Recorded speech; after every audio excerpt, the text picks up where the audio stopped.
Lumobo na sa mahigit 17 trilyong piso ang utang ng Pilipinas.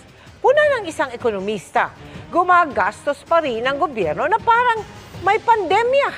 Ang tugon dyan ng gobyerno at kung may balak bang magdagdag ng buwis. Sa pagtutok ni Mariz Umali. Nakalulula na ang lagpas 17 trilyong pisong utang ng Pilipinas. Kung pagbabayarin ang bawat Pilipino, lalabas na bawat isa meron ng 153,000 pesos na utang. At ang perang ibabayad ng gobyerno sa utang at interes nito, nakaaagaw sa mga programa at serbisyo para sa taong bayan. It is always a concern, and that's why we're reducing the deficit and making the economy grow at a faster rate. Ayon kay Finance Secretary Ralph Recto, kung tutuusin, para rin naman sa pagpapalago ng ekonomiya at iba pang gastusin ang pangungutang. Yung inuutang natin, ginagastos natin, yung sa domestic part, yun din sa mga karamihan ng mga infrastruktura natin. Halimbawa, tulay, kalsada, airport, seaport, irrigation, dyan napupunta yung utang natin. Ganito na rin naman ang ginagawa ng mga pribadong kumpanya kung gusto nitong lumaki ang kita na makalilikha ng dagdag trabaho. Sa ating bansa naman, ganun din yun. Can we borrow money to make the economy grow at a faster rate by giving jobs to people and reducing poverty? Bawat administrasyon may inuutang. Sa paglipas ng mga taon, pataas yan ng pataas. Maliban lang sa administrasyon ni dating Pangulong Noynoy Aquino nang bumaba ang inutang ng Pilipinas. Pero mula noon, tumaas na ulit. Nagsimula kasi tayo ng pandemic period. Sarado lahat, walang negosyo dahil nag-lockdown tayo. Kailangan mo magbigay ng tulong sa ating mga kababayan. So saan natin pwede kunin yon? Wala tayong revenues, wala tayong profit sa utang.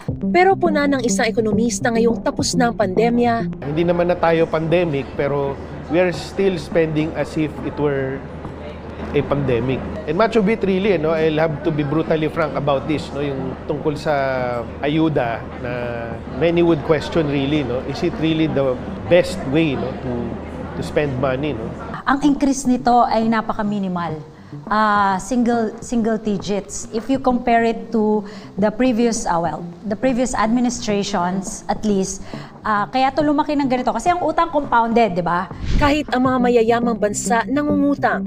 Sa Southeast Asia, mas malalaki pa ang utang ng Singapore, Indonesia at Thailand kaysa sa Pilipinas. Yan ang katotohanan. Lahat yan may utang. Bukod kasi sa laki ng utang, ang mas dapat tinitignan ang kakayahan ng isang bansa na magbayad. Nasusukat yan ng debt to GDP ratio o ang halaga ng mga produkto at serbisyo sa isang bansa sa loob ng isang taon kapag ibinangga sa ibinabayad sa utang. Sabi ng mga eksperto, masasabi pa namang kayang magbayad ng isang bansa kung nasa bandang 60% yan. Sa Pilipinas, pinakamataas na simula noong 1987 ang mahigit 71% na debt to GDP ratio noong 2004. Bago yan, tuloy-tuloy nang bumaba sa halos 40% na lang noong 2019 bago tumaas na naman.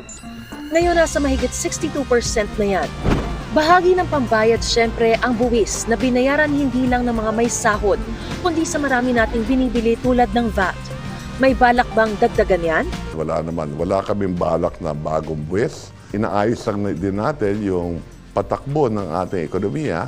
May mga konting pagbabago. Sa huli, bukod sa laki ng utang at kakayahang bayaran nito, dapat ding tignan ay kung may napupuntahan ba talaga ang inutang na mga Pilipino rin ang papasan. Para sa GMA Integrated News, Mariz Umali nakatutok, 24 oras.